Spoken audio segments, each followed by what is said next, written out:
Welcome to Twilight Tale, where history slows down and every story is a lullaby for the night.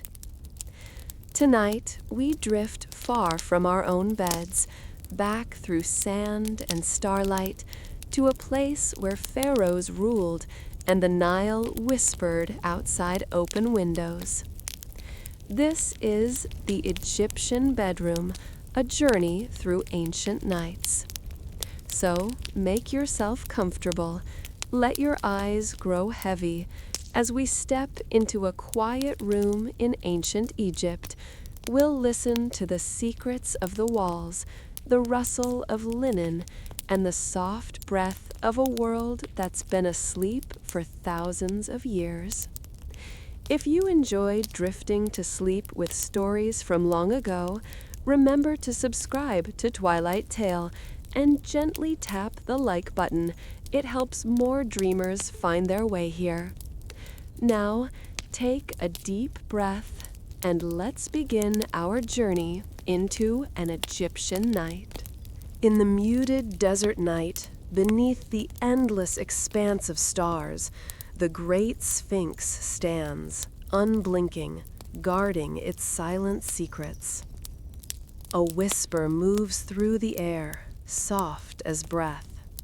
The wind stirs the desert sands, their fine grains sliding across the earth like ancient memories drifting away, ungraspable, carried by the pulse of time.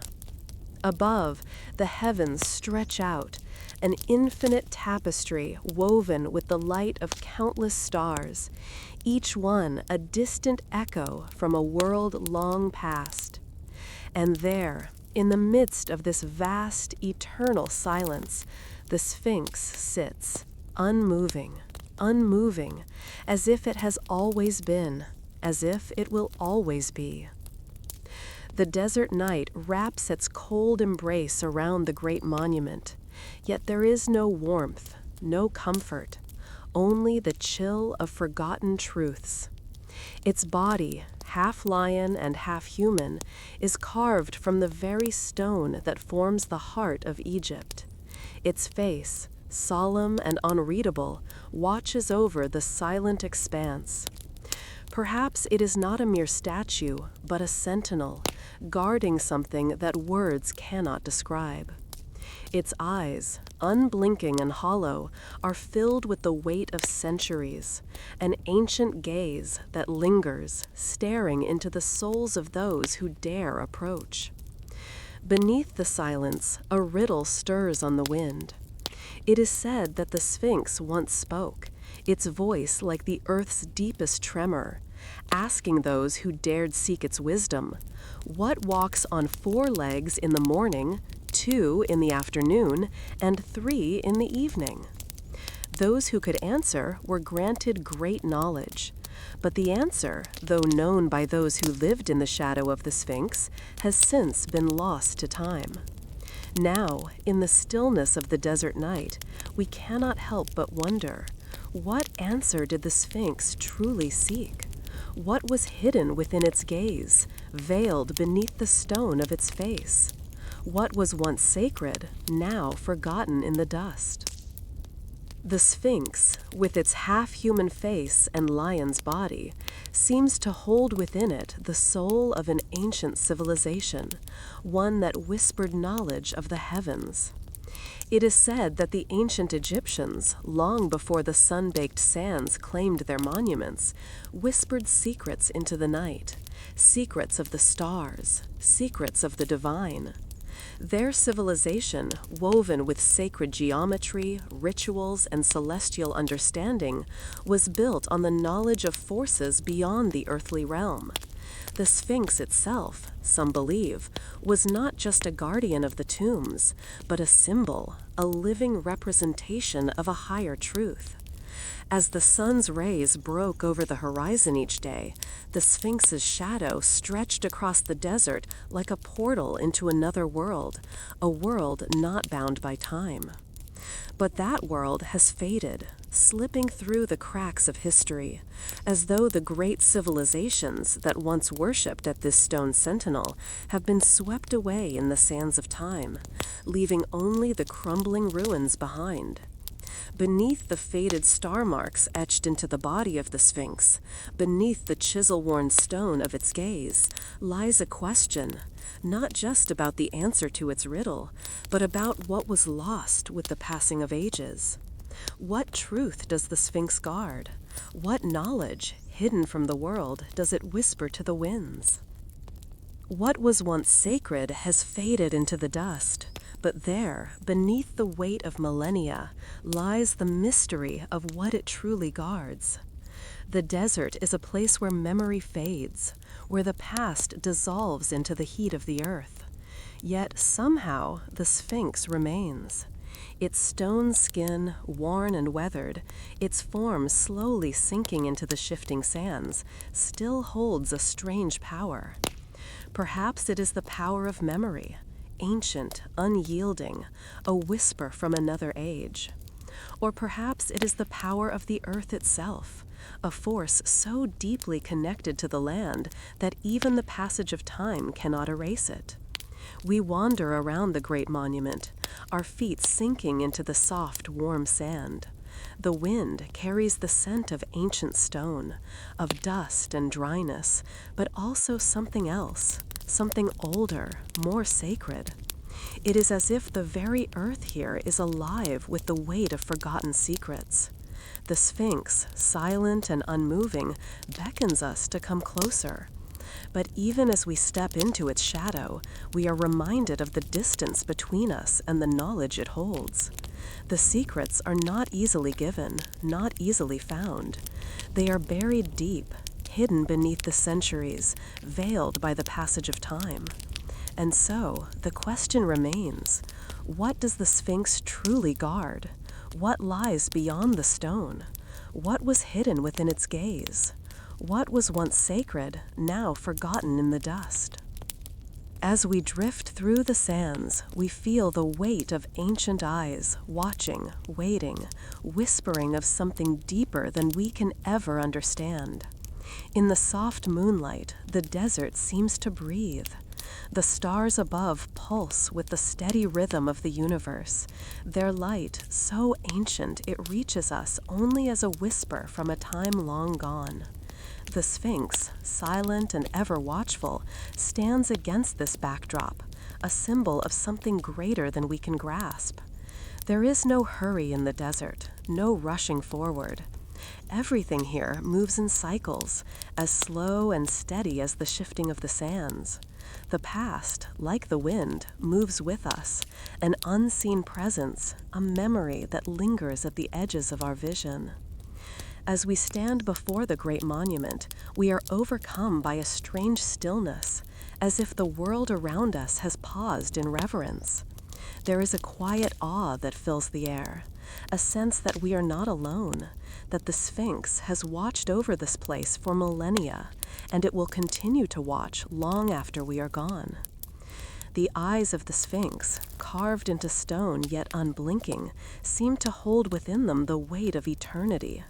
They gaze not at us, but through us, as if seeing something beyond the veil of time, something that cannot be understood by mortal minds. In the silence, we listen, and in that silence, we begin to hear. In the soft moonlight, the question lingers, what lies beyond the stone? Perhaps the answer to the riddle is not a simple one. Perhaps it is not a question at all. Perhaps the answer lies in the Sphinx itself, its very presence, its eternal gaze. It is said that the Sphinx is not just a monument, but a reflection of the mysteries that dwell within us all. It stands not to guard a single secret, but to guard the very nature of mystery itself. It asks no questions, but only reminds us to seek. The moonlight, soft and silvery, bathes the monument in an ethereal glow.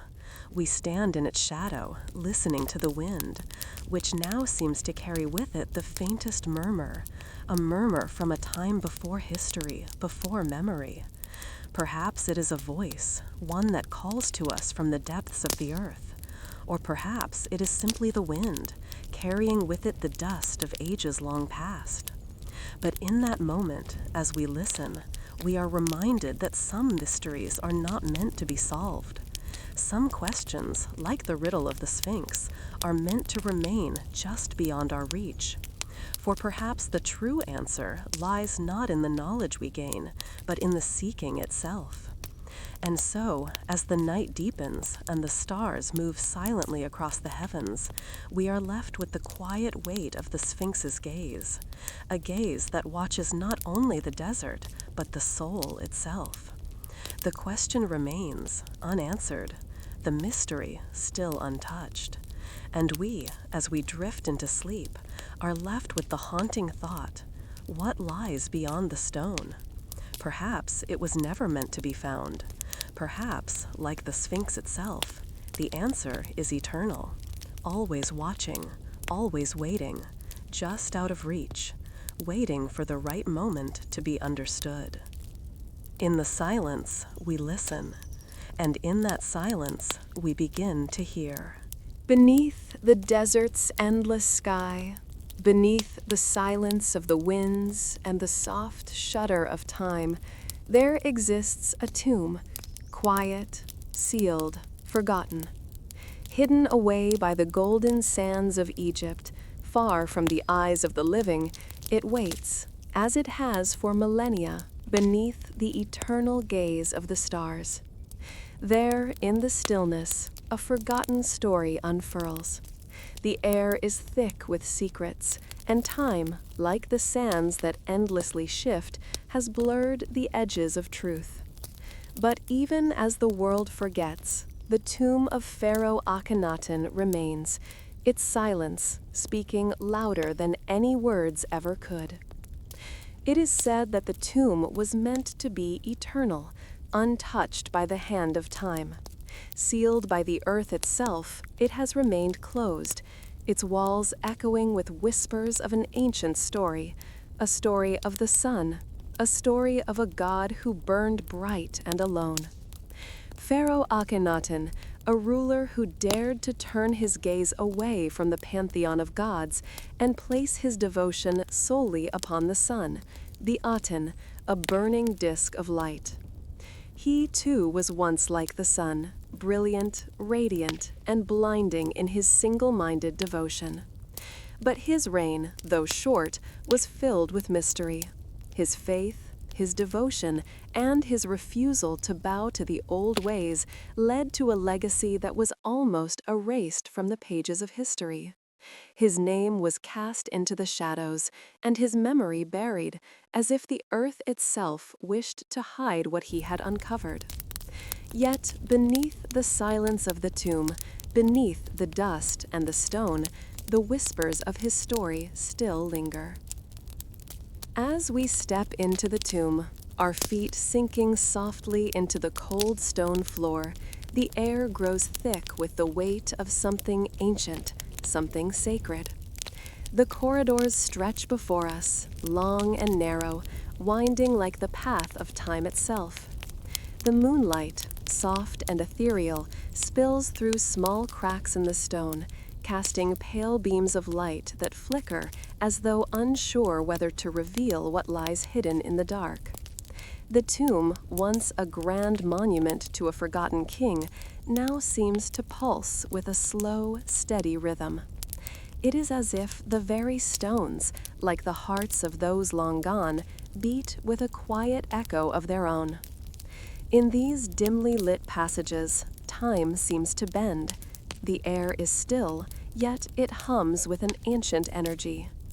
What lies within these walls is not just the body of a king, but the residue of a belief, a truth lost to the ages. Akhenaten's monotheism, so radical in its time, echoes in every crevice, in every shadow. The Aten, The single, all-encompassing sun was not just a god, but a symbol, a representation of a truth far beyond the earth. Perhaps Akhenaten's faith was not just a religious shift, but a glimpse into something deeper, something more sacred. Perhaps it was a vision of the divine that transcended the many faces of the gods, a singular, burning light that shone through all of creation. As we move deeper into the tomb, the quiet weight of the stone presses closer. The walls are adorned with faint carvings, barely visible in the dim light, of the Aten, a disk surrounded by rays of light. Each one a reminder of the king's devotion. These images are not mere decoration, they are the essence of Akhenaten's truth, his rebellion against the old ways of Egypt. In his vision, there was no room for many gods, no room for a pantheon that stood in opposition to the singular force of the sun. His belief was simple, pure, and yet it was too radical for the world that surrounded him. Perhaps that is why his name was erased. Perhaps that is why his tomb was sealed away, for a truth that could not be allowed to flourish. But here, in the cold embrace of the tomb, that truth has not died. It lingers like a faint pulse, like the soft hum of the earth beneath our feet. In these chambers, we feel the weight of a forgotten faith, of a God who once burned brighter than the stars themselves. There is a quiet reverence in the air as we move further, the silence deepening with each step. The stone walls seem to press in around us, as though the tomb itself is breathing, holding its secrets close. And there, in the heart of the tomb, lies Akhenaten's sarcophagus, a simple yet imposing structure, carved from the same stone that surrounds us. It is said that his body was laid to rest here, in this sacred place, where the rays of the Aten once bathed him in light, where his soul could ascend to the heavens and join the sun itself. Yet his body has long since faded into dust, his bones lost to the winds and the sands. And still, the tomb remains, a monument not to the man, but to his faith, to the idea of a God who shone alone in the sky, without the need for rivals or companions. His faith was pure, his devotion absolute, but perhaps this was why the world could not accept him. Perhaps his truth was too far ahead of its time, too radical, and so the priests, the rulers, the people of Egypt turned away from him, turning his name into dust and his faith into a forgotten memory. His tomb, sealed and hidden, lies as the final testament to a man who walked a lonely path, a path that was never meant to be understood in his lifetime. But there is something deeply spiritual about this tomb, something beyond the stone, beyond the sun god itself. There is a sense that this place, like all tombs, is not a place of death, but of transformation. The tomb is not just a place of final rest, it is a doorway, a threshold that connects the mortal world with something greater, something beyond the physical realm. It is in this space that Akhenaten's belief may still resonate, quietly in the stillness of the night. It is said that the tombs of the pharaohs are not merely graves, but portals, passages to the divine. And perhaps in this quiet, sacred place, where the past has been sealed away, there exists a hidden truth that only the moon and the stars can reveal. The moonlight that filters through the cracks in the stone seems to glow brighter here, as though it knows something we do not. It is said that the moon holds the secrets of the past, and in its pale glow, the tomb of Akhenaten seems to come alive, whispering its ancient story once again. The wind, though faint, seems to carry the echoes of the pharaoh's devotion, his final prayer to the Aten, his surrender to the light that was both his God and his guide. Perhaps it was never meant to be found. Perhaps Akhenaten's truth, so radical in its time, was meant to remain hidden beneath the earth, a secret for only the stars to understand. And yet, here, in the stillness of the moonlit tomb, the question lingers. What was his forbidden truth? What was the secret that he carried with him, one that could not be understood by the world of his day? His name may have been erased, his faith buried, but in this sacred space, his story lives on. And perhaps, in the silence of the tomb, we hear the faintest whisper, the echo of a belief that burned too brightly to ever be forgotten. As we stand in the quiet, gazing at the stone walls and the flickering light, we are left with the sense that some secrets, some truths, are never meant to be fully understood. They linger, like the moonlight, casting their glow on the sands of time, waiting for the right moment to be revealed. And in the tomb of Akhenaten, as the wind stirs the dust, we are reminded that some mysteries are meant to remain just beyond our reach, whispered by the stones, carried by the moon, and kept safe in the silence. In this sacred place, the secret of the pharaoh endures, not in the stone, but in the quiet reverence of the night. And perhaps, one day, when the time is right, we will understand what was lost in the shadows of history. Until then, the tomb remains, shrouded in moonlight, waiting. In the stillness of a forgotten world, where time drifts like a slow-moving tide, there exists a place steeped in mystery and shadow.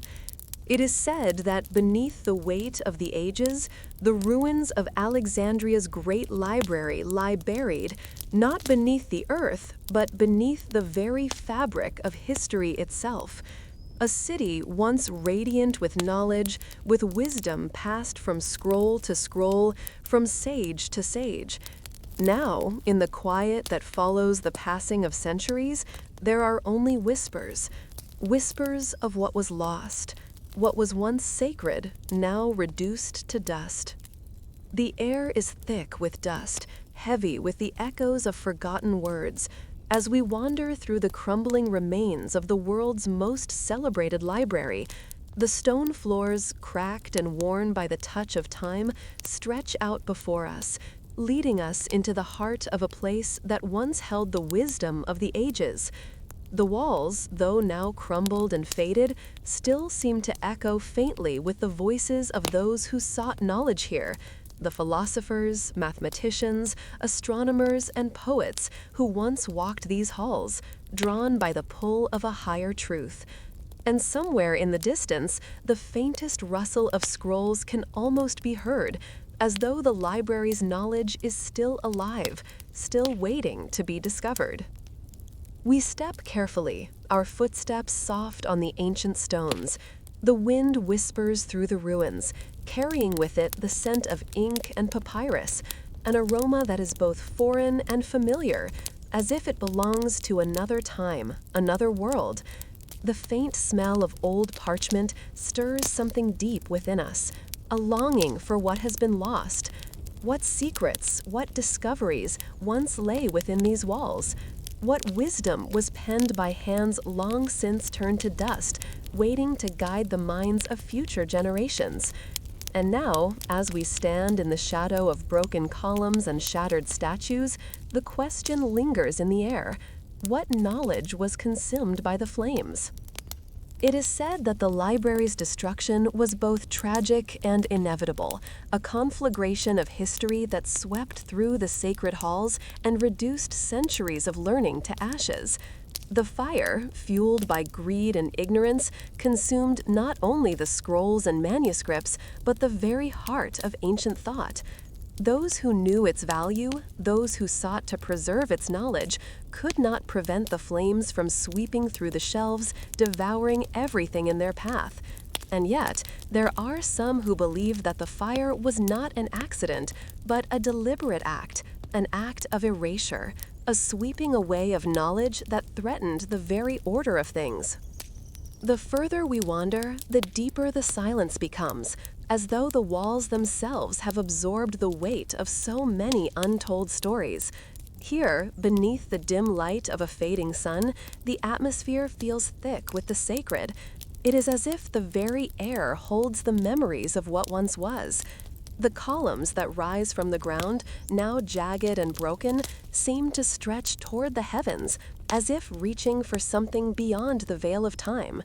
The ruins around us feel like a living thing, breathing in time with the pulse of the earth, holding the memory of a place that was not merely a library, but a temple to the pursuit of truth. As we pause beneath the shadow of one such column, the mystery deepens. There are no answers here, no signs that reveal the truth behind the destruction. The past, like the wind that stirs the sands, has erased much of the story. But still, the question lingers. Was the burning of the library a tragic accident, or was it a deliberate act to silence the voices of the past, to erase the knowledge that threatened the established powers of the world? Could it have been that the very knowledge stored within these walls, the knowledge of the stars, of mathematics, of philosophy, was too powerful to be left to the world's thinkers?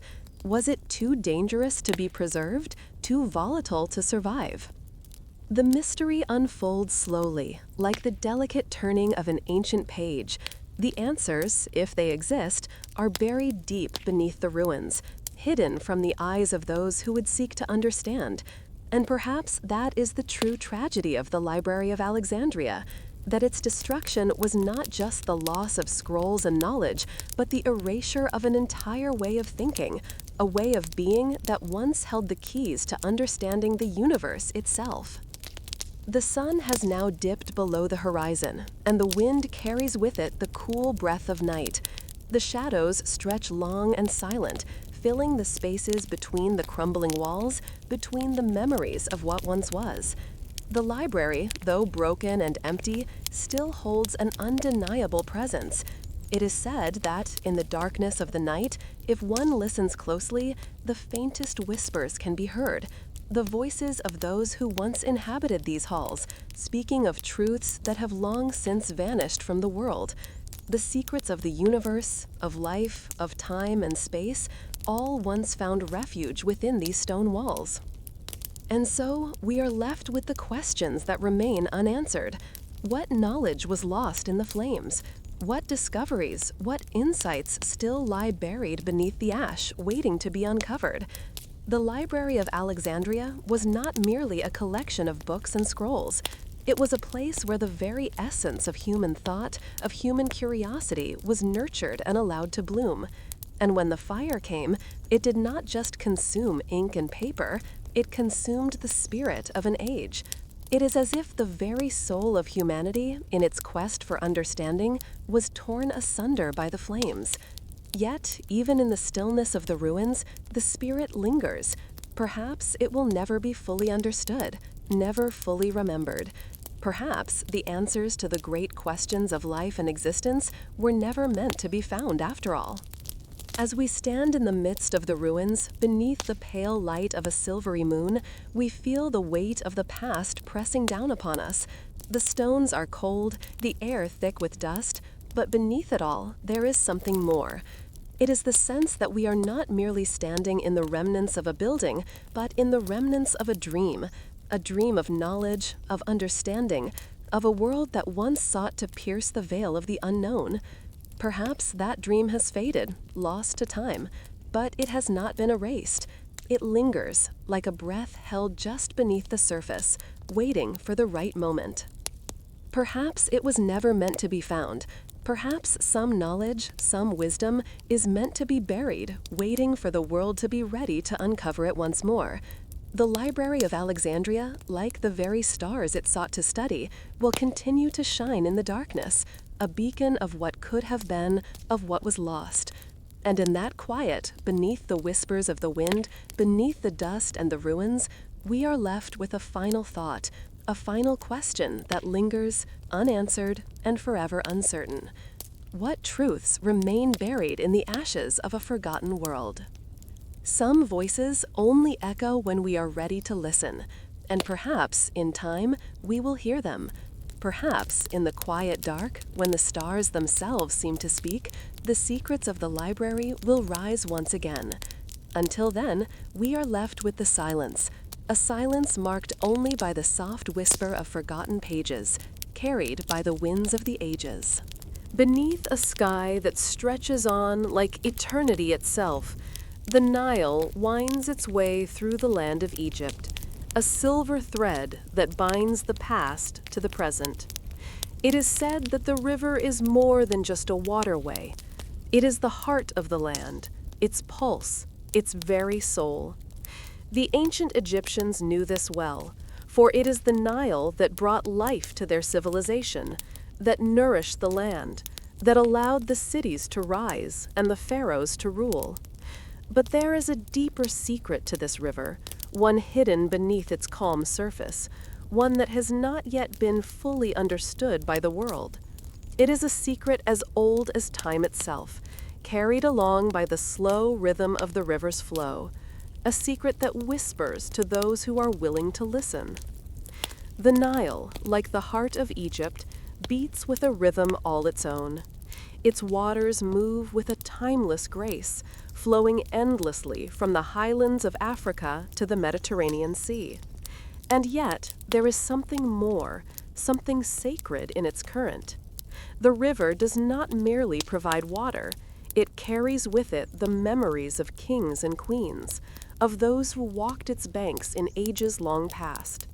It is said that beneath its surface, the Nile holds the souls of those who once ruled the land, but also those who were forgotten, whose names have slipped from history's grasp.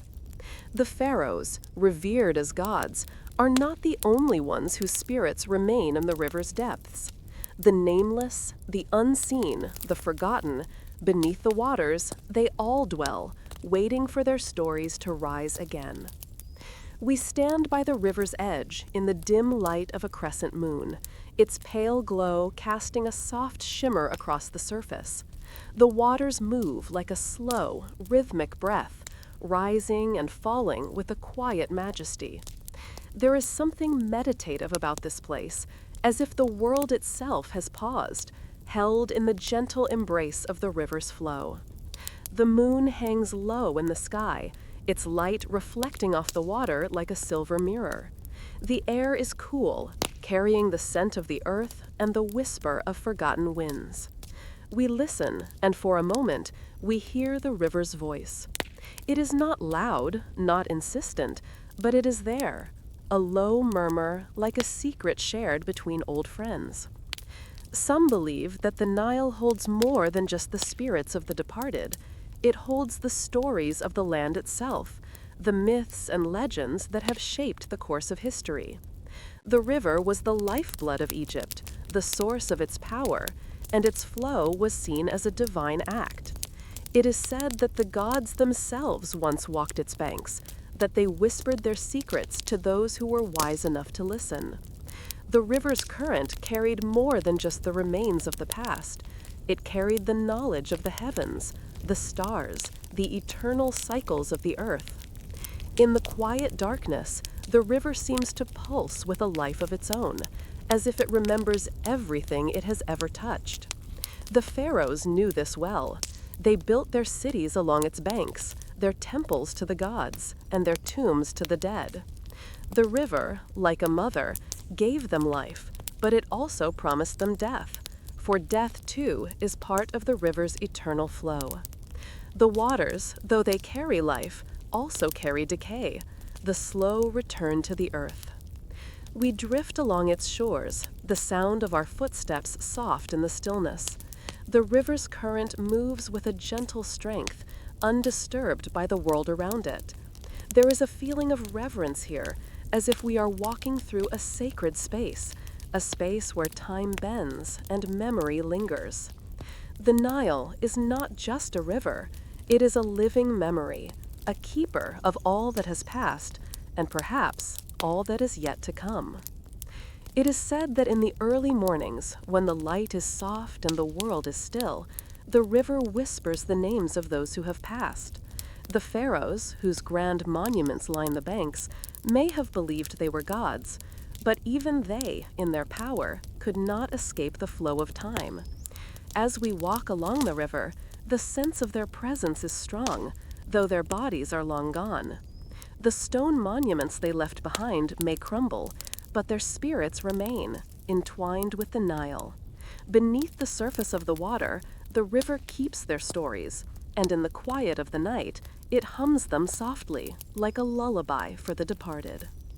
The pharaohs were not the only ones who lived and died along the Nile. There were others too. The nameless workers who built the temples, the farmers who tended the land, the scribes who recorded the wisdom of the ages.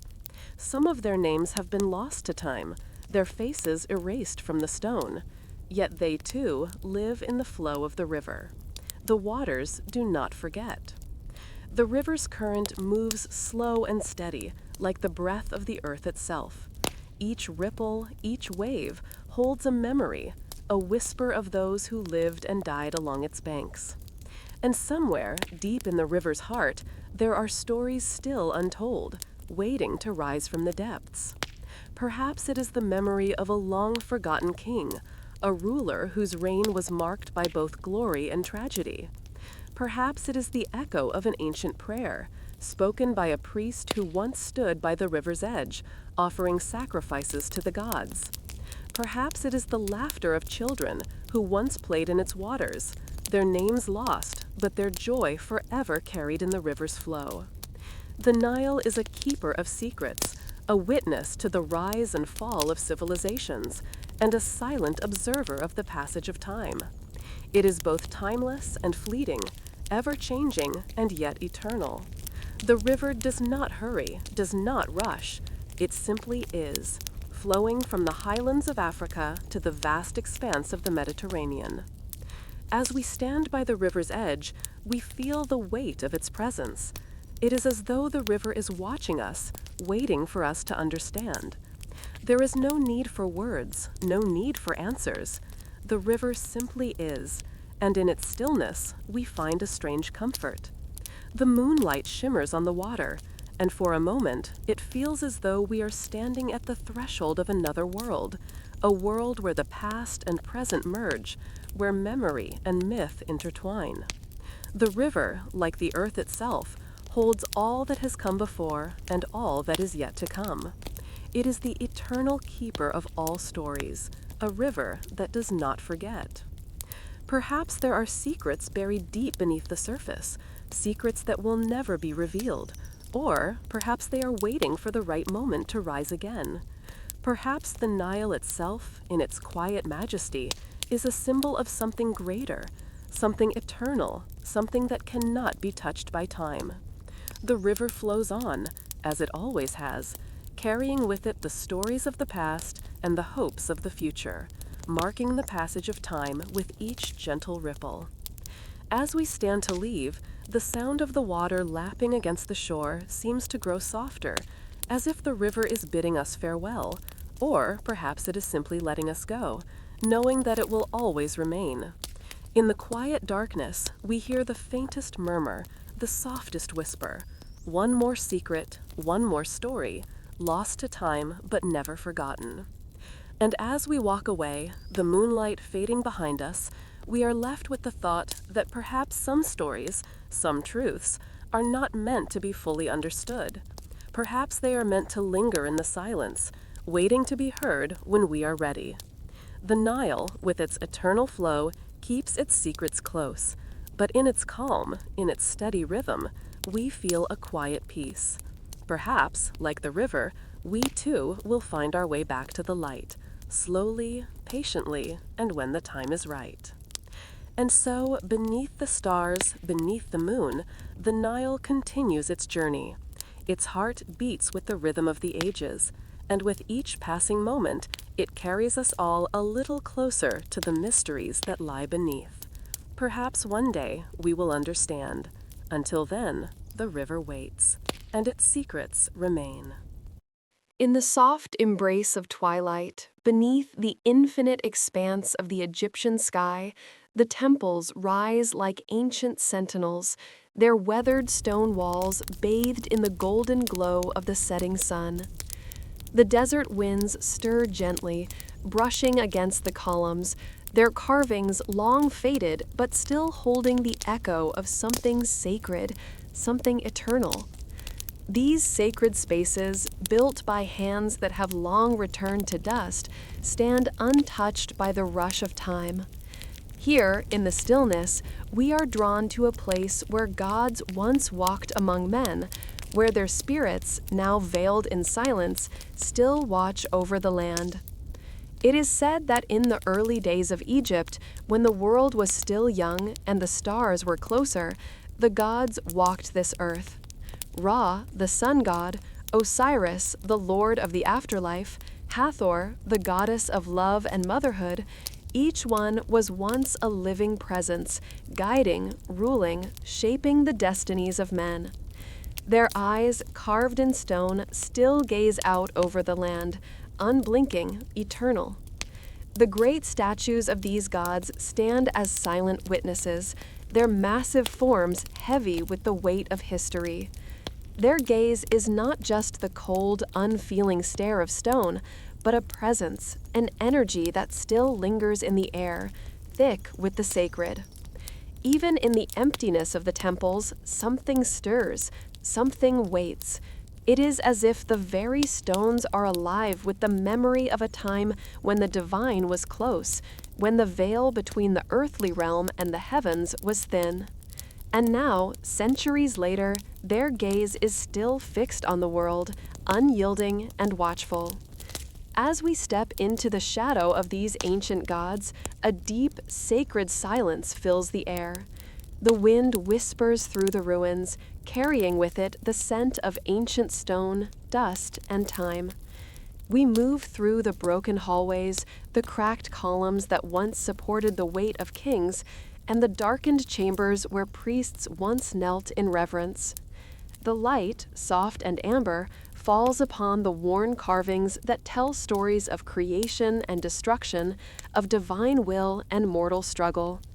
The gods may have left the earth, but their presence still lingers here, woven into the very fabric of this place. Ra's eyes, eternally open, gaze across the horizon. Hathor's gentle smile is carved into the stone, her hands raised in blessing. Osiris, the lord of the underworld, sits in quiet judgment, his form serene but commanding. The gods of Egypt were not distant figures locked away in far-off heavens, but were woven into the very heart of the land. Their stories, their fates, were intertwined with those of the pharaohs and the people. The temples, grand and sacred, were not just places of worship, but places of divine communion. They were the gateways through which the gods could enter the world, where men could seek guidance, blessing, and power. But what of these gods now, in this quiet, forgotten moment? Where have they gone, if not to the heavens? Perhaps, as some believe, they have never truly left. Perhaps they are not gone, but simply hidden, waiting, watching from a distance, their gaze still fixed upon the earth. Perhaps the gods have left the earth, but their influence remains. In the soft murmur of the wind through the ruins, in the echo of our footsteps upon the sacred ground, we hear their presence, faint but there. The temples are not abandoned, they are merely waiting, like a breath held for eternity. The divine order that once ruled the world still echoes in the very stones. In forgotten corners of the earth, beneath the shadow of these forgotten gods, there is a deeper truth to be uncovered. Some believe that the gods did not leave because they had grown weary of their mortal children. Some say they left because the world was no longer ready to receive them, that the hearts of men had turned away from the sacred and embraced the transient. But the gods of Egypt were not gods of anger or vengeance. They were gods of balance, of eternal law, and cosmic order. It is said that even in their absence, they still uphold the divine order that governs the universe.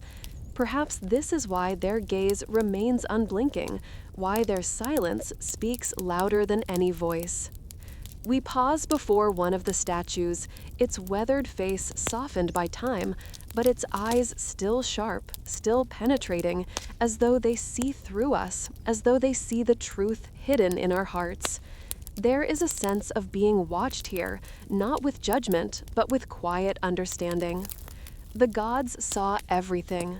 They saw the rise and fall of empires, the triumphs of men, the fragility of life, and they knew that time was but a moment in the great sweep of eternity, that all things must eventually return to the divine balance. As we stand in their shadow, the silence grows deeper. The sun sinks lower, casting long shadows across the stone floor, and the air becomes thick with the weight of centuries. It is as though the very earth holds its breath. What truths are hidden within these walls, beneath these silent gods? What knowledge, what wisdom was once shared here, passed down through generations, and now lies buried beneath the sands of time? The soft murmur of the wind seems to stir something deep within us, a quiet stirring of memory, a sense of something greater than ourselves. The wind moves through the broken columns, passing over the engravings of gods and kings, the sacred texts etched in stone. It is as if the temple is alive, holding on to what remains, waiting for the right moment for the veil to lift and the divine once again walk among men. Perhaps it was never meant to be found. Perhaps the truth of the gods was not something to be uncovered by mere mortal hands. Perhaps it was always meant to remain hidden, a secret kept for those who can listen beyond the silence, beyond the stone. As the sun dips further beneath the horizon, the shadows deepen, and the golden light fades. The gods, it is said, walk among the stars now, their presence no longer bound by the earth. But their gaze remains, like the stars themselves, eternal, watching, waiting. And as we stand here in the quiet of the temple, beneath the eternal gaze of the gods, we are left with a sense of wonder, a feeling that perhaps, though the gods have left, they are still here, still watching, still waiting. Some voices only echo when we are ready to listen. Perhaps, in the silence, there is a divine order that we cannot yet understand, but it is there, just beyond our reach. And so, as the moon rises high above the ruins, casting its pale light upon the stone, we are left with the quiet knowledge that the gaze of the gods is eternal, and though they may have left the earth, they will never truly be gone. Perhaps, in the soft murmurs of the wind, in the shadows of the temples, we hear their presence still, waiting, watching, for the moment when the silence breaks, and the divine once again walk among us. Until then, we are left to wonder, beneath the fading light, what secrets still lie hidden in the gaze of the gods. In the heart of the desert, where the sands stretch out to meet the endless sky, the pyramids rise like mountains of stone, silent, eternal, and unyielding. Their jagged edges, worn by the centuries, still catch the light of the sun as it dips low beneath the horizon, casting long, haunting shadows across the earth. Each pyramid is both a tomb and a monument, a testament to the will of kings long since turned to dust. Yet, as the sun fades and the night comes to claim the land, another question arises, one that is far more elusive than the cold stone of these ancient structures. What of the hands that built them? It is said that the pharaohs, immortalized in their marble statues and grand tombs, commanded the creation of these monuments to the gods, that they might be remembered for all eternity. But for every pharaoh whose name has lived on, there were countless others whose hands shaped these mighty stones, whose sweat soaked into the earth beneath the weight of each block. These laborers, these anonymous souls, are lost to the winds of time. Their stories, their names have been erased, their lives forgotten.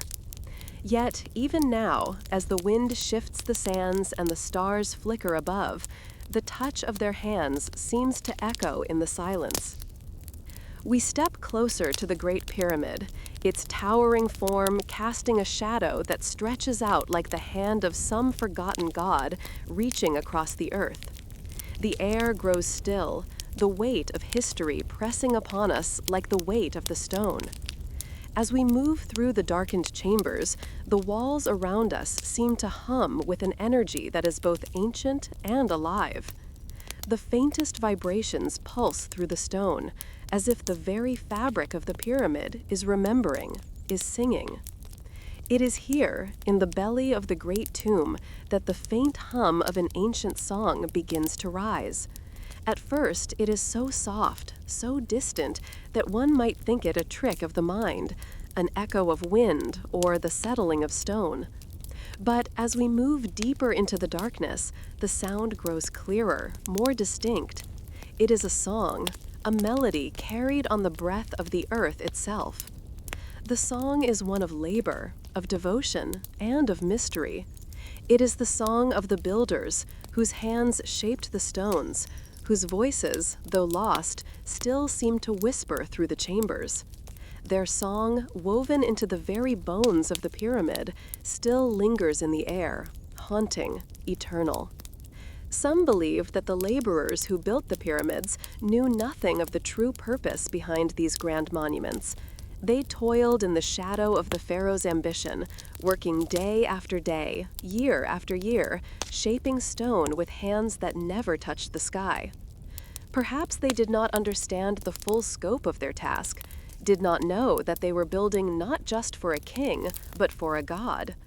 The pyramids, towering and infinite, were meant to house the pharaohs in their afterlife, to guide their souls into eternity.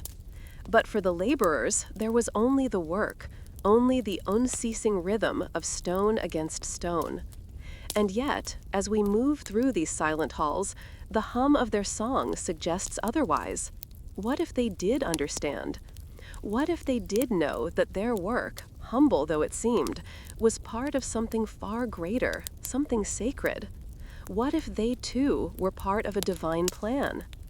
As the song rises in the still air, it becomes clear that this is not just a song of toil, but a song of devotion, a song of belief.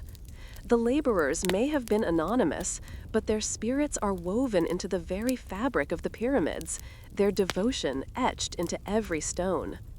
Perhaps they did not understand the full weight of their work, but perhaps they felt its sacredness in their bones, felt it as they labored beneath the scorching sun and the cool, quiet moon. For what is labor, if not an offering? What is work, if not a way of touching the divine? We pause at the center of the pyramid, where the walls seem to close in, where the silence grows heavier, and the hum of the song grows louder. The space is both vast and intimate, like a memory trapped in time. It is said that the pyramid was built not just for the pharaohs, but for the gods themselves, to align the living with the divine, to bridge the gap between the mortal world and the eternal. The stones, each one a fragment of something greater, were stacked with care, with precision, with reverence. The laborers, perhaps unknowingly, became part of the divine order, their hands shaping the path to immortality. And now, millennia later, we stand in the heart of the pyramid, listening to the song that still echoes within the stone. What is the true purpose of these monuments? Were they simply tombs for kings, or were they something more?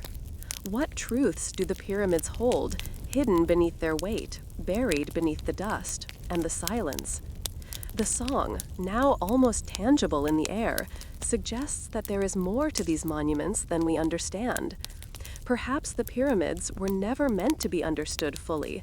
Perhaps they were built not for the pharaohs alone, but for those who built them as well. For the laborers, for the forgotten ones, whose hands shaped the stones, whose devotion still hums in the chambers. Their song, woven into the very bones of the pyramid, still lingers in the air, haunting, eternal. Some believe that the laborers who built the pyramids knew nothing of the true purpose behind these grand monuments. They toiled in the shadow of the pharaoh's ambition, working day after day, year after year, shaping stone with hands that never touched the sky. Perhaps they did not understand the full scope of their task, did not know that they were building not just for a king, but for a god. The pyramids, towering and infinite, were meant to house the pharaohs in their afterlife, to guide their souls into eternity. But for the laborers, there was only the work, only the unceasing rhythm of stone against stone. And yet, as we move through these silent halls, the hum of their song suggests otherwise.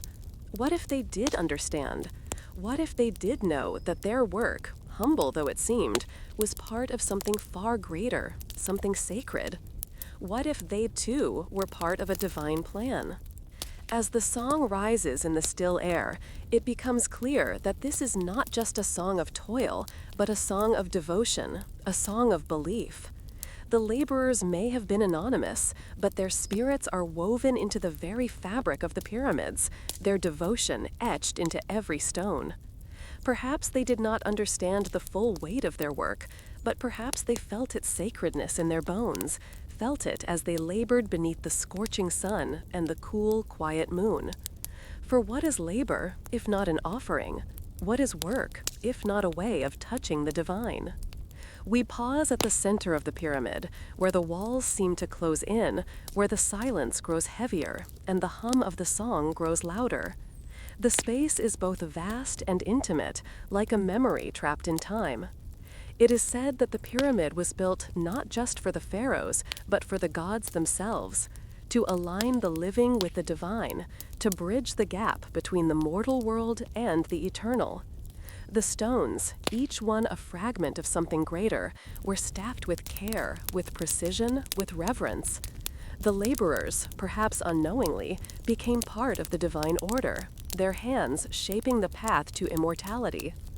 And now, millennia later, we stand in the heart of the pyramid, listening to the song that still echoes within the stone. What is the true purpose of these monuments? Were they simply tombs for kings, or were they something more? What truths do the pyramids hold, hidden beneath their weight, buried beneath the dust and the silence? The song, now almost tangible in the air, suggests that there is more to these monuments than we understand. Perhaps the pyramids were never meant to be understood fully. Perhaps they were built not for the pharaohs alone, but for those who built them as well. For the laborers, for the forgotten ones, whose hands shaped the stones, whose devotion still hums in the chambers. We leave the pyramid, its towering form standing against the dark sky like a silent sentinel, guarding secrets that may never be revealed. The air is thick with the weight of history, with the echo of the song that still lingers in the quiet night. The stars, distant and cold, seem to watch over the land, marking the passage of time, as the pyramids have marked the earth. The song of the laborers, though faint, still hums beneath the surface, carried on the wind, carried in the stones, carried in the silence. Perhaps it was never meant to be found. Perhaps the true purpose of the pyramids, of the laborers who built them, of the pharaohs who were buried within them, was always meant to remain a mystery. Some things, it seems, are not meant to be understood, but only felt, only experienced in the stillness, in the silence. Perhaps the pyramids are not just monuments to kings, but monuments to the labor of love, to the quiet devotion that built them stone by stone. The song fades as we move away, but it does not disappear. It lingers in the wind, in the earth, in the stones, waiting. And in the silence, we are left to wonder, what did the builders know of the sacred purpose behind these mighty structures? What truths lie hidden within the chamber? In the heart of the Egyptian desert, where the golden sands meet the vast, empty sky, there stands a place that has borne witness to both the wisdom of the gods and the weight of forgotten time. The Temple of Amun at Siwa, a quiet sanctuary amidst the harsh silence of the desert, has long been a threshold between worlds. Here, in this sacred space, it is said the gods once spoke directly to kings. Here, in the soft, trembling light of twilight, the oracle once whispered prophecies to those who sought the divine. As the sun dips beneath the horizon, casting long shadows across the crumbling stone, we are drawn into the temple's quiet embrace. The ruins stand solemnly, their weathered walls steeped in a timeless silence, as though the very air here holds secrets that refuse to be spoken. The stone is old, etched with faded markings and symbols of gods long since departed. Yet, beneath the silence, there is something still alive, an ancient hum, a vibration carried on the wind. The Temple of Amun, like the desert itself, is a keeper of mysteries, holding within its stone heart the whispers of those who came before us. We step carefully through the hollow halls, our footsteps soft against the cool stones. The air feels thick, laden with the words of gods that never fully reached the world of men. The oracle, once a living vessel of divine knowledge, spoke in the deep shadows of this temple, offering wisdom to kings and rulers whose names have long faded into the dust. But what of the oracle herself? What did she truly know? What dark truths did she reveal? And why did the silence grow so deep after her last breath? Some say that the oracle of Siwa was more than just a woman, more than just a prophet. They say she was a conduit for the gods themselves, a mouthpiece for their will, their desires, their secrets. It is said that those who sought her wisdom came from far and wide, from the lands of Egypt and beyond, bringing their questions, their hopes, their fears. The oracle would speak in riddles, in veiled language, her prophecies wrapped in mystery. Her words were not easy to understand, but those who listened closely could hear the faintest echoes of divine truth, whispers from a world that could not be fully grasped by mortal minds. As we walk through the temple, the moonlight filters softly through the broken columns, casting long, ethereal shadows on the stone floor. The air seems to pulse with an energy that is both ancient and timeless, as though the temple itself is alive with the presence of those who once sought answers here. The silence is heavy, as though the very earth is holding its breath, waiting for something to be revealed. The oracle's whispers still linger in the air, faint but undeniable. They echo in the spaces between the stones, in the dust that clings to the walls, in the stillness that envelops us. It is said that the oracle of Siwa did not just speak the words of the gods, but understood them, felt them deep within her soul. She was said to possess a knowledge that transcended the human experience, a wisdom that came from the very heart of the divine. But what price did she pay for such knowledge? Perhaps it was not a blessing, but a curse, wrapped in the sands of time, waiting to be uncovered, yet forever elusive. What did the oracle know? What truths did she glimpse, hidden in the dark corners of the cosmos, just beyond the reach of mortal understanding? Some say that her prophecies were always veiled, always cryptic, because the gods themselves could not reveal too much to those who sought them. The divine, after all, is not easily understood. It is too vast, too complex, too sacred to be grasped by human hands.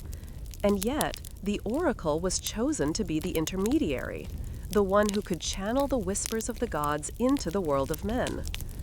But as time passed, the temple grew silent. The oracle's voice faded, lost to the winds of change. Her final words perhaps were never spoken. Or perhaps they were words so heavy, so profound, that they could not be understood, even by those who stood before her. Was her wisdom a gift, a blessing wrapped in mystery, or was it a burden, a curse that could never truly be understood? And why, after her last breath, did the silence grow so deep, so all-encompassing, that the temple itself seemed to fall into a kind of slumber, awaiting something, waiting for someone to awaken it? We stand now in the heart of the temple, where the walls once held the weight of divine speech, where the air once hummed with the vibration of prophecy. The moon hangs low above the ruins, its light bathing the stones in a soft, otherworldly glow. In the silence, we can almost hear it, the faintest whisper, a voice just beyond the threshold of hearing. Perhaps it is the wind, perhaps it is the memory of the oracle's words, still lingering in the corners of the temple, waiting to be uncovered. Some voices, it is said, only echo when we are ready to listen. Perhaps the oracle's wisdom was never meant to be fully understood, not by kings, not by scholars, not by us.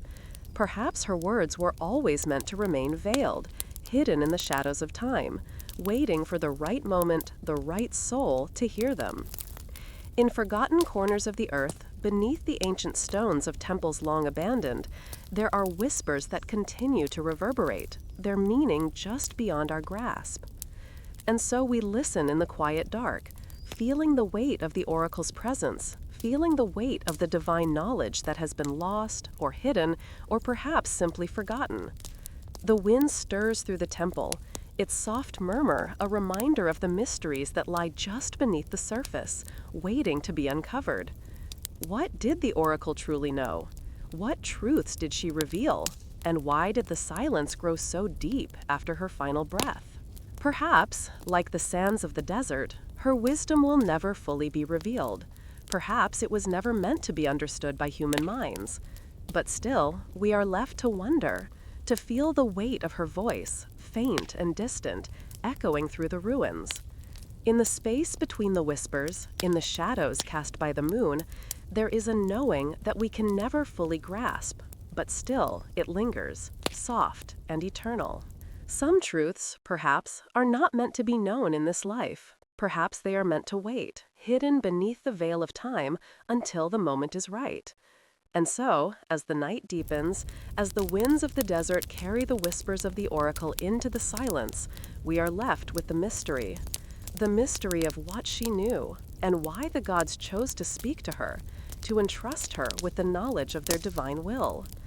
Perhaps, one day, we will be ready to hear the truth that has been veiled for so long.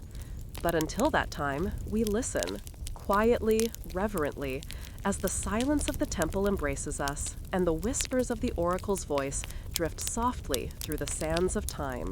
In the heart of the endless desert, where the wind whispers secrets to the dunes and the stars move slowly overhead, there lies a forgotten city. Buried beneath the weight of time and sand, it waits in silence, its name lost to the ages. Some say it was once the greatest city of Egypt, a place where wisdom and wealth flourished together, like two sides of the same coin. A city that stood as a beacon of civilization, where scholars gathered and merchants traded beneath the watchful eyes of the gods. But now only fragments remain, scattered stones, broken columns, and the faintest trace of life. The city, it seems, has been swallowed whole, as though it fell into sleep, waiting to be remembered. The desert stretches endlessly before us, the horizon a faint line that blurs where the earth meets the sky. The silence is heavy, almost sacred, as if the earth itself is holding its breath. As we walk, our footsteps disturb the dust, which rises and falls like the slow pulse of a forgotten heart. The wind stirs, and in its breath we hear the faintest whispers that speak of a place lost to time. Perhaps it was never meant to be found, but still something calls to us, beckoning us forward, urging us to seek what lies beneath the surface, beneath the shifting sands. As the sun dips lower in the sky, casting long shadows across the desert floor, the city begins to appear. It is not whole, not as it once was, but in the soft glow of twilight, it materializes in glimpses, like a dream that fades the moment we try to grasp it. A broken column rises from the sand, its surface worn smooth by the passage of time. Fragments of stone lie scattered in the dust, the faintest hint of inscriptions carved into their surface, telling stories that no one remembers. The outline of a building, half buried in the earth, emerges like the shape of a lost memory, its walls crumbled, its purpose unknown. The wind carries the scent of ancient stone and dust, and for a moment we feel as though we are walking through a memory, through a place that is both here and not here. The city exists in the space between past and present, in the space where history fades into myth. What happened to this place, this city that once held such promise? Was it abandoned by its people, left to crumble and be consumed by the sands of time? Or was it swallowed whole, taken by something far older, far more powerful than anything the city's builders could have imagined? It is said that some places are not meant to be remembered, that they exist only in whispers and fragments, preserved not by time, but by the land itself. Perhaps this is one such place. Beneath the dust, beneath the sands, something stirs, something ancient, something sacred. The city calls to us in the stillness, as though it holds a secret, a truth buried so deep that only the earth itself knows its true meaning. The ruins, the broken stone, the faint traces of a once great civilization, they are not just remnants of a city, but echoes of something larger, something far more mysterious. As the sun dips lower in the sky, casting long shadows across the desert floor, the city begins to appear. It is not whole, not as it once was, but in the soft glow of twilight, it materializes in glimpses, like a dream that fades the moment we try to grasp it. A broken column rises from the sand, its surface worn smooth by the passage of time. Fragments of stone lie scattered in the dust, the faintest hint of inscriptions carved into their surface, telling stories that no one remembers. The outline of a building, half buried in the earth, emerges like the shape of a lost memory, its walls crumbled, its purpose unknown. The wind carries the scent of ancient stone and dust, and for a moment we feel as though we are walking through a memory, through a place that is both here and not here. The city exists in the space between past and present, in the space where history fades into myth. What happened to this place, this city that once held such promise?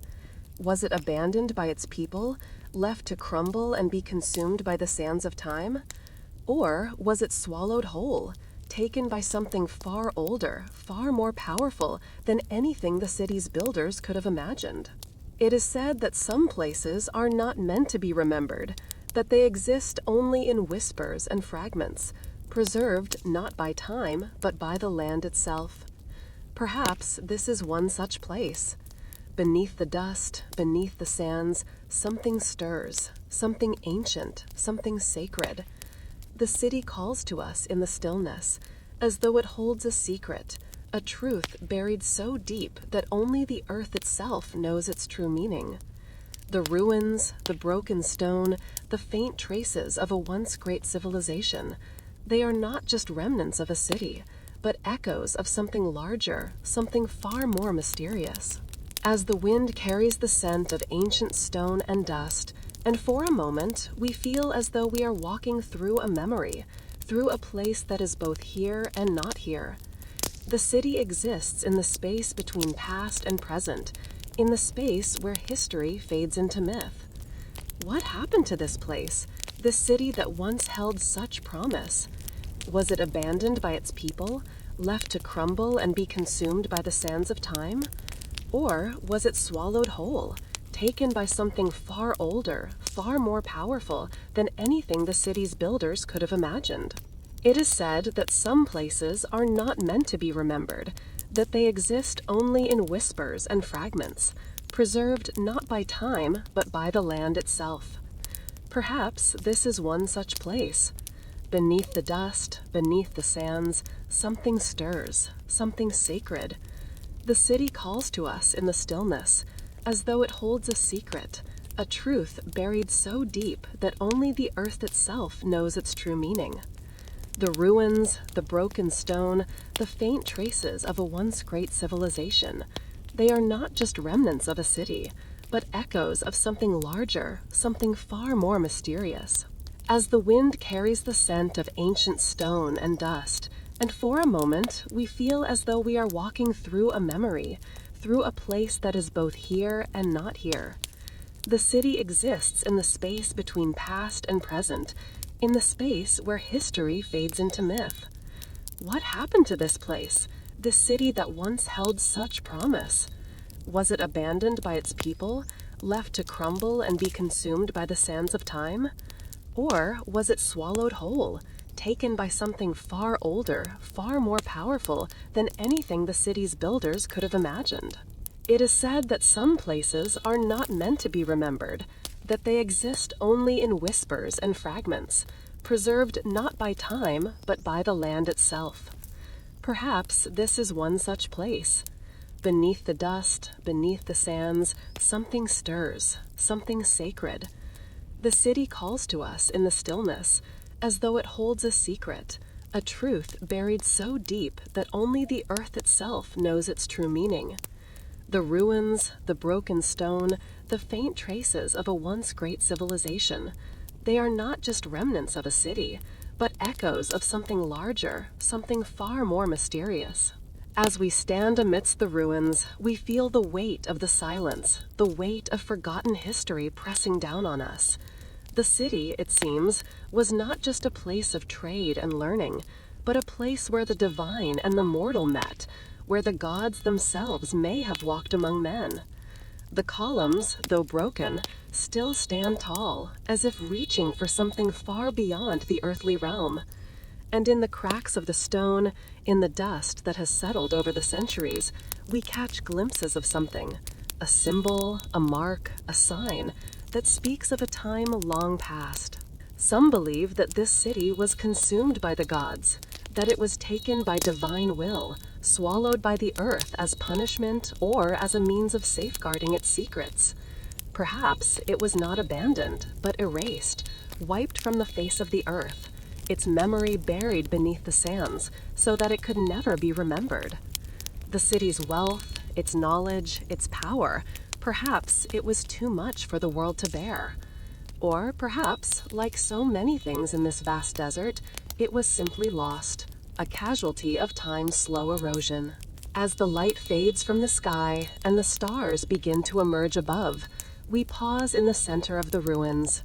The air grows cooler, the desert's stillness deepening as night falls. The wind carries a soft, mournful sound, as though the city itself is breathing in the dark. We listen closely, and in the distance we hear it, faint, like a whisper, like the rustle of ancient scrolls turning. The city calls to us, not with words, but with the silent echo of its past. It beckons us to remember, to seek the truth hidden beneath the surface, to search for the secret it guards so closely. Perhaps the city was never meant to be found. Perhaps it was always meant to remain a mystery, a dream suspended in time, waiting for the right moment to reveal itself. Some places, it is said, are like this, hidden, veiled, and waiting for the world to remember them. In the quiet of the desert, beneath a sky that stretches endless and pale, there stands a temple, once grand beyond measure, now crumbled into the dust. The Temple of Karnak, its towering columns, once vibrant with the colors of the gods, now stand in silent testament to a time long past. It is said that this place was once the beating heart of Egypt, a center where gods and kings walked side by side, where prayers rose like incense smoke curling into the heavens. But now all is still. The air, once thick with sacred chants and the murmur of offerings, is empty, heavy only with the memories of what has faded. The path to the temple is long, winding through the wind-swept desert, where the sand moves in slow, silent waves across the earth. As we draw near, the sheer scale of the temple becomes clear, but even its stone structure is slowly being reclaimed by the land.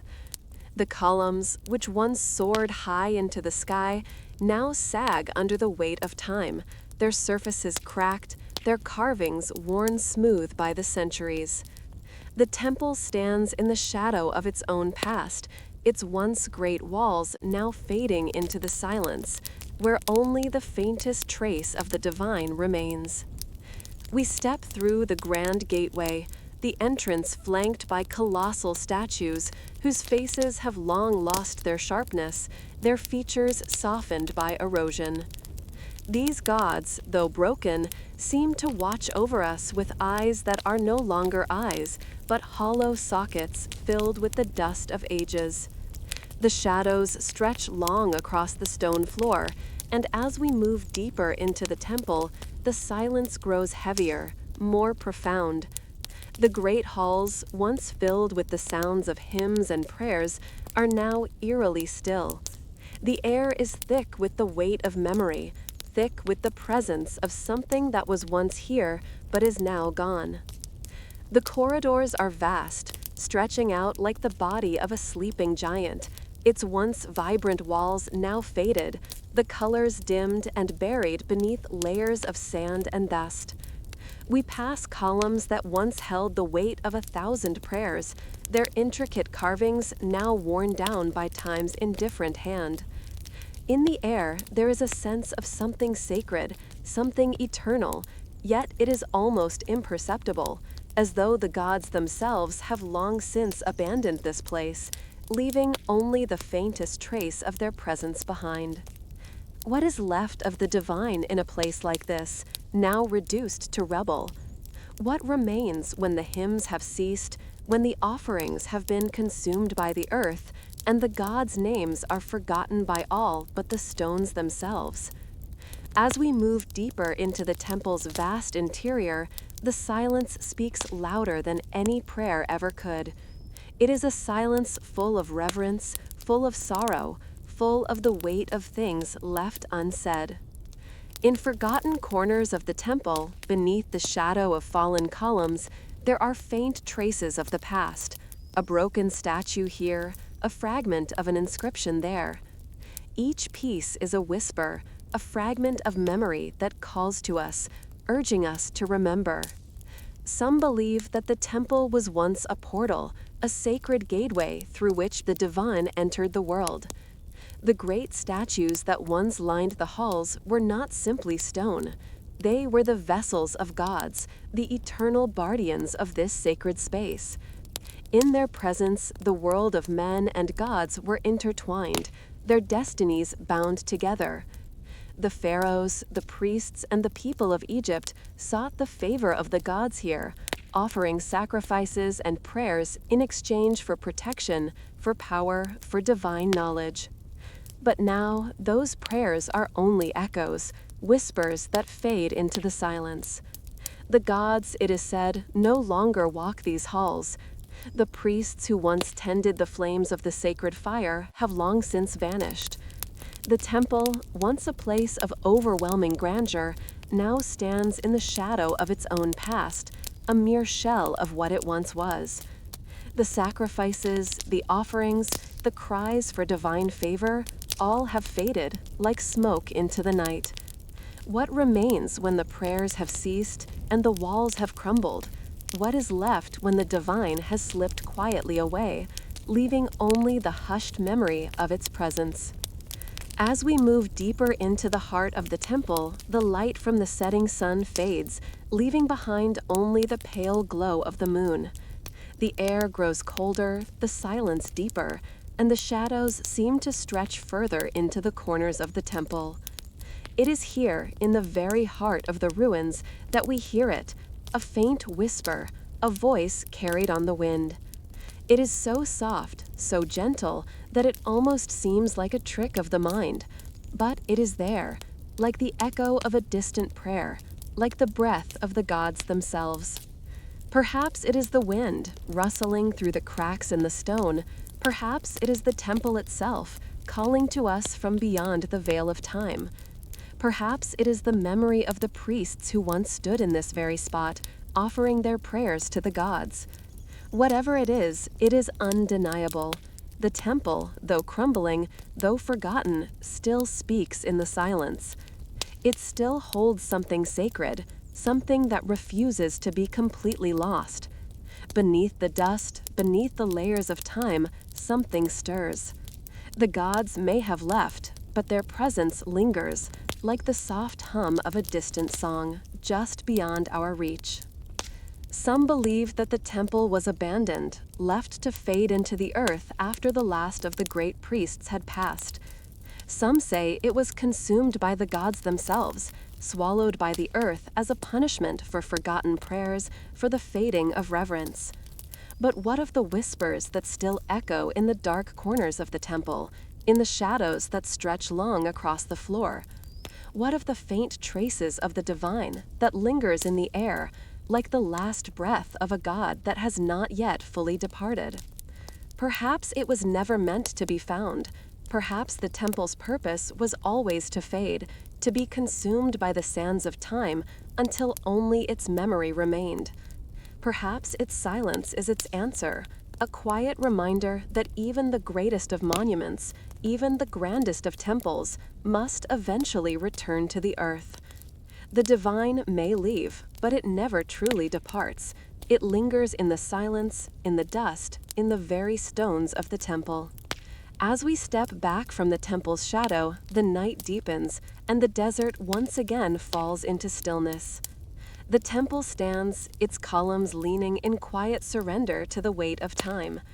The moonlight bathes the ruins in an ethereal glow, casting long shadows across the sand. The whispers fade, the soft hum of the divine quieting once more. But the temple remains, a monument to what was, a testament to the gods who once walked the earth, and a reminder that all things, even the grandest temples, fade in time. Perhaps, like the gods who once called this place home, the answers will never fully be understood. Perhaps the truth lies hidden beneath the silence, beneath the crumbled stone. But for now, the temple waits, silent, patient, holding the echoes of its past close to its heart. Some voices, it is said, only echo when we are ready to listen. And so we leave the temple behind, the whispers still lingering in the cool night air as the ruins dissolve back into the shadows of history. The silence of the temple is a reminder, a prayer unanswered, a sacred song that continues even after the gods have gone. And we, like the desert wind, are left to wonder what remains when all that was divine has faded into dust. High above the Egyptian plains, the night sky glimmers softly, its stars like ancient jewels scattered across the velvet expanse. The light of these stars has traveled through eons, crossing the boundless stretch of the cosmos, only to arrive here, at the edge of the world, where the desert meets the heavens. Their light is faint, yet enduring, as if each glimmer carries the breath of gods, each one a whisper from a time beyond time, reaching down to touch the earth below. The pyramids, silent in their stone bodies, rise against the night, their sharp edges cutting into the sky. The light of these stars has traveled through eons, crossing the boundless stretch of the cosmos, only to arrive here, at the edge of the world, where the desert meets the heavens. Their light is faint, yet enduring, as if each glimmer carries the breath of gods, each one a whisper from a time beyond time, reaching down to touch the earth below. The pyramids, silent in their stone bodies, rise against the night, their sharp edges cutting into the sky. Though time has worn them down, their form remains steadfast, like beacons standing watch over a long-forgotten world. The moonlight casts soft shadows across the sand, and as we stand here, beneath the endless stars, we are drawn to the stillness of these great monuments. Their angles, their precise alignments, seem almost too deliberate, too perfect. The pyramids, we are told, are not merely tombs, but mirrors of the heavens, their very structures designed to reflect the constellations, to mirror the paths of the stars. There is a sacred stillness in the air, as if the world has paused to listen to the sky. The sands beneath our feet feel ancient, each grain a memory, a fragment of a story that stretches back to the dawn of civilization. And in the vastness of the night, we wonder, what did the pharaohs know of the stars? What role did the heavens play in their journey to the afterlife? Was the path to immortality truly written in the stars as they believed? Or is it something far more elusive, something hidden from our sight, waiting to be remembered? It is said that the pharaohs, those living gods who ruled with divine right, saw their journey not just in earthly terms, but in cosmic ones. Their tombs, their monuments, their very souls were bound not only to the earth, but to the heavens themselves. The ancient Egyptians, ever attuned to the celestial, believed that the stars were more than just distant points of light. They were the souls of gods and ancestors, the pathways to the afterlife. It is whispered that the pharaohs, in their final journey, would ascend to the stars, joining the gods in eternal light. Their tombs and the pyramids that housed them were not simply meant to preserve their bodies. They were designed to ensure their ascent into the heavens, where they could live forever in the company of the divine. As we move beneath the quiet sky, the pyramids seem to reach toward the stars. Their towering forms, though made of stone, feel alive with purpose, as though each angle, each step, has been designed with the divine order of the universe in mind. The alignment of the pyramids to the constellations, especially to the stars of Orion, is said to represent Osiris, the god of the afterlife. In the pharaoh's death, they would rise with Osiris, transcending the mortal realm and joining the stars in a divine union that would grant them immortality. The pharaohs were not just kings, they were celestial beings, chosen to rule in the heavens as they did on earth. The pyramids themselves were gateways, portals, through which the soul could ascend, guided by the stars. Each block, each stone, was placed with the care of a sacred ritual, an offering to the cosmos, to the gods who governed the eternal order of life and death. We wander now under the vast sky, tracing the invisible path that the pharaohs believed they would follow. What must it have been like to walk this land with the belief that one's soul would ascend, carried by the stars to join the divine? Was this path real to them, or was it a dream wrapped in the dust of the earth, carried on the breath of the gods? The desert is quiet now, save for the soft rustle of the wind across the sand, the faint whisper of time's passage. And yet, beneath this silence, there is a sense of something greater, a presence that stirs in the darkness, just beyond the edge of perception. Perhaps the pharaohs, those ancient rulers, did not simply dream of their journey to the stars, they believed it. With every step they took, every prayer they whispered, they believed that they were walking along a path laid for them by the gods, a path that would lead them to the heavens themselves. We stand now at the foot of these mighty pyramids, the stars stretching above us in their silent procession. What did the pharaohs know of the stars? Did they truly ascend to the heavens as they believed? Or are they, like so many forgotten souls, simply lost in the vastness of the cosmos, waiting for the world to remember them once more? The answer, perhaps, lies not in the stars, but in the space between life and death, between the earth and the heavens, between the known and the unknown.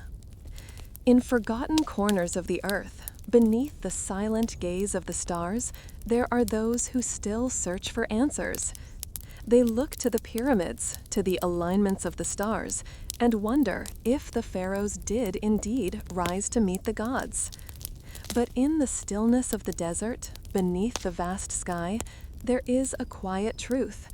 Perhaps the journey to the stars was never meant to be fully understood.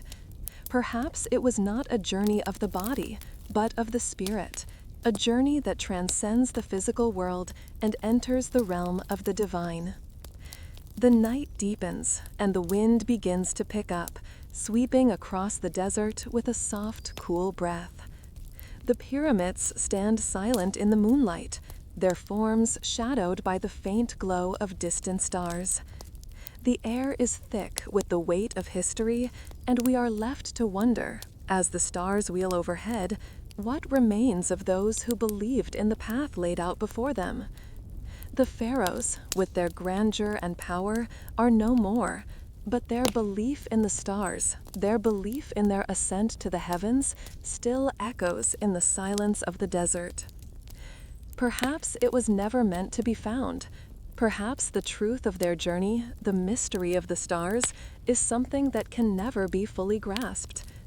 But still, beneath the vast sky, beneath the ancient stones of the pyramids, something stirs. A memory, a whisper from the past, a call from the heavens. It is said that some paths are hidden from our sight until we are ready to see them. And perhaps, like the stars themselves, the path of the pharaohs will only reveal its full meaning when the time is right, when the veil between the earth and the heavens is thinned, and we are ready to listen.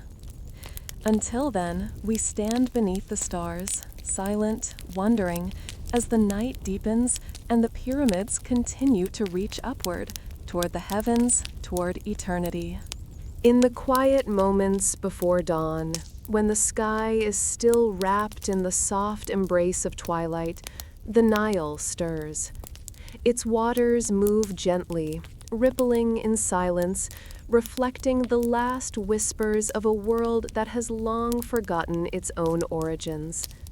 The stillness here is not empty, but full of the ancient breath of the earth, of memories buried deep beneath the surface.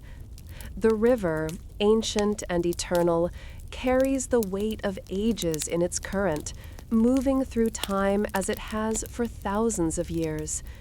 It is a river of mysteries, a river of stories told in the language of water, a river that remembers all things, even as it carries them away. In the shallows, just at the water's edge, a lotus begins to rise. Its delicate stem stretches upward from the soft mud, its petals unfolding slowly, like a secret long buried, now stirring to life. The lotus, sacred and revered, blooms silently beneath the veil of the morning mist, its white petals gleaming faintly in the dim light. It is a flower of rebirth, a symbol of eternity, as old as the river itself. In the quiet of the dawn, the lotus opens, as if it too remembers, as if it too feels the pulse of time, the rhythm of a world that has come and gone, leaving only whispers in its wake. It is said that the lotus is more than just a flower. It is a symbol of the cycle of life, death, and rebirth, an echo of the eternal dance between the gods and men. The Egyptians believed that the lotus was born of the primeval waters of creation, its roots deep in the earth and its petals reaching toward the heavens. Its blooming, they said, marked the beginning of life itself, and its closing the end of a cycle. But what deeper meaning lies beneath its delicate surface? What does the lotus truly represent in the endless flow of time? And why does it bloom forever in the heart of the Nile, untouched by the passing of ages? We sit by the river's edge, watching the lotus unfurl in the soft light of dawn. The air is thick with the scent of the river, the earth, and something older still, something sacred, something ancient. The slow current of the Nile carries us back through time, to a place where gods and men danced on the edge of eternity. We are drawn to the river, as all those before us have been, drawn to its depths, its mysteries, its promise of immortality. The lotus, floating upon its surface, is a bridge between worlds, a reminder of the divine and the mortal, of what was and what will be. As we sit in silence, the water moves, the river whispers. The current seems to pull us back through the ages, to a time when the pharaohs walked the earth, when the gods themselves were said to have touched the Nile with their divine presence. We are carried forward, yet backward, through the river of time, moving with the flow, yet never truly letting go. The lotus blooms, forever reaching upward, a symbol of hope, of renewal, of the endless cycle that binds all things together. The Egyptians believed that the river was the very source of life, that it was both a god and a path to the afterlife. The Nile, with its eternal flow, carried the souls of the dead to the realm of the gods, where they would live forever in the light of the sun. It is said that the pharaohs, in their final journey, would be carried by the river's current to the heavens themselves, where they would join the gods in eternal life. The lotus, too, was part of this divine journey, its petals unfolding to welcome the soul as it passed through the gates of eternity. But what of the river itself? This great winding path that carries all things forward, yet never truly lets go. The Nile does not forget. Its waters are full of stories, full of lives lived and lost, full of the gods' whispers that still echo in the silence. The river is both an end and a beginning, a reminder that time flows endlessly, yet in the stillness of its current, there are moments that pause, that linger. It is a river of memory, a river of history, a river that carries all things, gods and men, dreams and destinies, toward an unknown shore. We listen, and the water seems to speak to us. It carries the voices of those who came before, their whispers mingling with the sound of the current, fading in and out, like the memory of a forgotten dream. Perhaps the lotus knows this secret. Perhaps it understands the nature of the river, the way time flows without ever truly being lost. For even as the lotus blooms, even as it opens to the world, it too is part of something greater, something that moves beyond the limits of life and death, beyond the bounds of time. As we sit in the soft light of dawn, we feel the weight of the ages pressing down on us, the weight of all that has passed, all that has been forgotten. The lotus, forever blooming, holds the key to a mystery long forgotten. It is the river of time itself, flowing ever onward, carrying all things forward, yet never truly letting go. The lotus is the embodiment of this mystery, forever reaching for the heavens, forever tied to the earth, forever blooming as the current moves beneath it, undisturbed by the sands of time. It is said that some things are meant to remain hidden, that some secrets are meant to be kept beneath the surface, where only the river can touch them. Perhaps the true meaning of the lotus is one of these secrets, one that is never fully revealed, but only felt in the depths of the soul. Perhaps it is a symbol of all that is eternal, all that is forgotten, all that waits beneath the surface of life and death, waiting to be remembered in its own time. The river moves gently now, its current slow and steady, carrying the lotus along with it, further into the distance. The dawn has fully arrived, and the first rays of light glisten on the water's surface, casting a soft glow upon the world. The lotus, its petals fully open, floats gracefully, a symbol of renewal, of rebirth, of the endless cycle that governs all things. It is as if the river itself has become a living thing, carrying the memory of the gods, the memory of the pharaohs, the memory of all those who have walked this path before. And as we watch the lotus, as we listen to the river's quiet song, we are left with a question, perhaps a question that cannot be fully answered, but one that lingers in the air, just beyond reach. Did the pharaohs truly ascend to the stars? Did they follow the path laid out for them by the gods as they believed? Or is it all a mystery, a forgotten truth, carried away by the river, waiting to be remembered? Perhaps it was never meant to be found. Perhaps the river, like the lotus, is not something to be fully understood, but something to be felt, something to be witnessed in the quiet moments when time stands still. And so, as the Nile moves onward, carrying all things with it, we remain here, by the river's edge, listening, waiting, watching, as the sacred lotus blooms, forever in the river of time. Some voices, it is said, only echo when we are ready to listen. Perhaps, in time, we will hear them.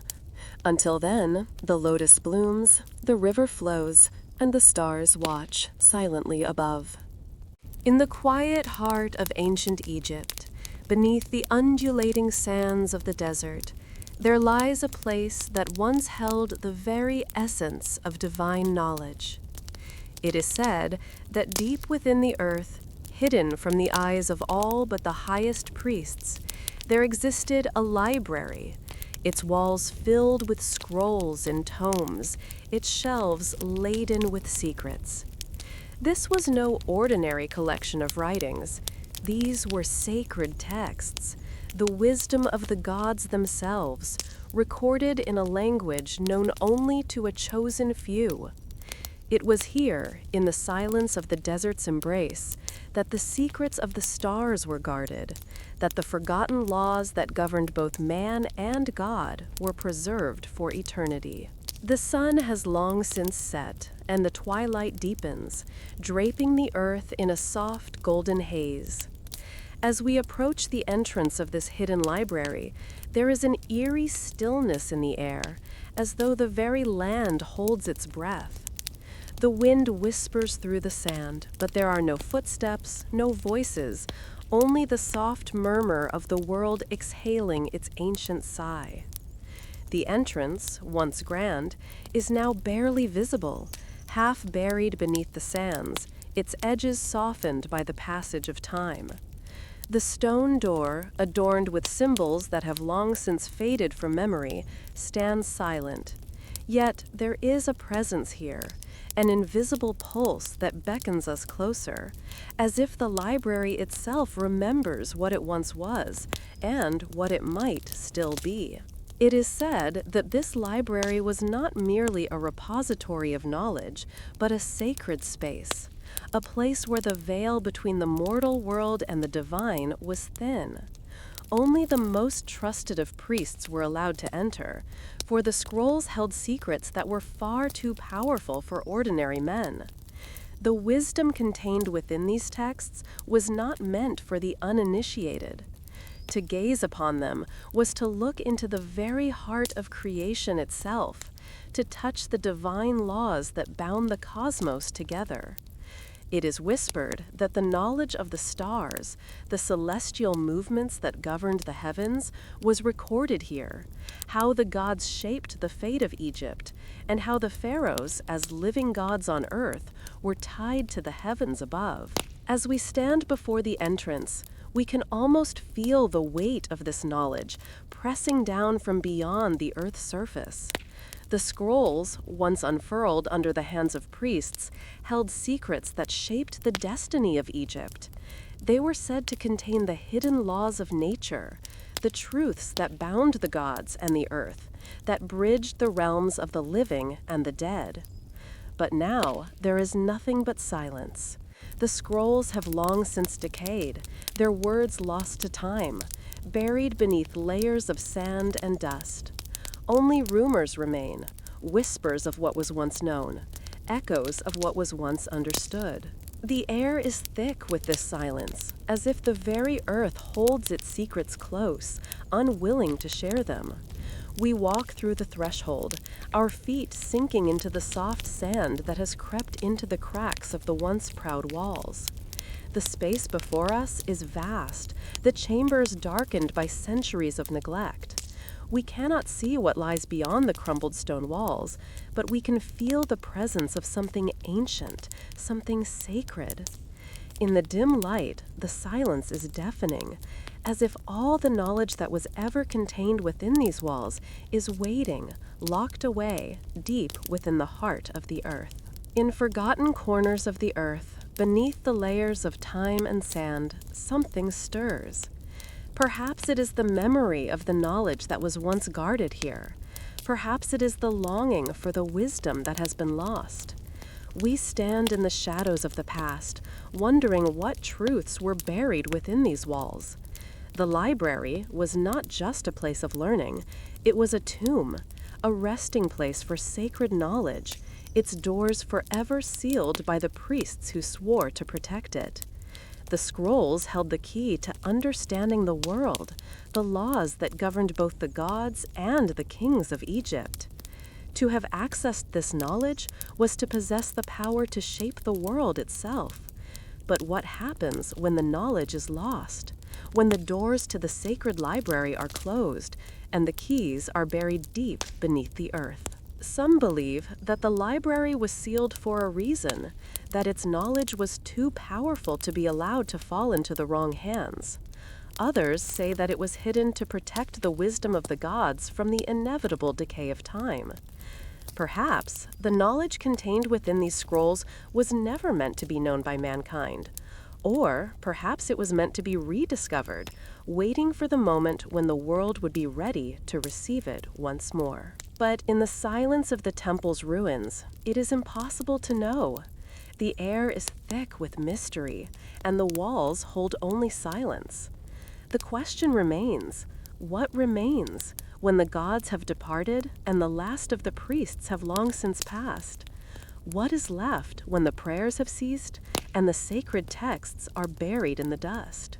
As the night deepens and the stars emerge above, we sit in the quiet shadow of the ruins. The moonlight pours through the cracks in the walls, casting long, ethereal shadows across the sand. The silence is profound, heavy with the weight of untold stories. There are no answers here, no voices to guide us. Only the faint rustle of the wind, the soft murmur of the earth, and the whisper of time moving ever forward. Perhaps it was never meant to be found. Perhaps the library, with all its sacred knowledge, was always meant to remain hidden, its secrets buried in the sands of time. Perhaps the wisdom of the gods is not for us to know. Not yet, not now. Some things, it seems, are not meant to be understood, but only remembered in the quiet moments when the world falls still and we are left to wonder. In the distance, the faintest glimmer of starlight reflects on the Nile. It is said that the stars were the gods' guide, that they marked the path for the pharaohs, and that they held the key to the mysteries of the afterlife. The Nile itself, like the library, was once a sacred river, a flowing conduit between the divine and the mortal. Perhaps the river of time carries with it the lost knowledge of the pharaohs, a river that winds its way through the ages, forever carrying its secrets, yet never truly letting go. Some voices only echo when we are ready to listen. The lost knowledge of the pharaohs, of the sacred library, is buried beneath the sands, waiting to be uncovered. Perhaps, one day, the scrolls will be found again, and the wisdom that once shaped the world will rise from the dust. But until then, we are left with the silence, the profound silence of forgotten truths, whispered to us from the shadows, carried on the winds of time. And so, we sit beneath the stars, the ruins before us, the weight of the past pressing softly against us. The library, like the world itself, is both lost and waiting to be remembered. The echoes of its wisdom may fade into the silence, but they will never truly disappear. Perhaps, in the stillness, in the space between words, we will hear them once more. As the last candle in our Egyptian bedroom flickers out, the night grows quiet again. We've walked across cool stone floors, rested on linen-covered beds, and listened to the distant hush of the Nile under a canopy of ancient stars. The room fades, the desert drifts away, and you're back in your own bed, carrying just a whisper of that ancient night with you. If this journey helped you relax or drift towards sleep, you're always welcome to return to Twilight Tale. You can subscribe for more sleeping history stories and gently like or share this video so other sleepy travelers can find it too. For now, let your thoughts settle, let your breathing slow, and let the rest of the night take care of you.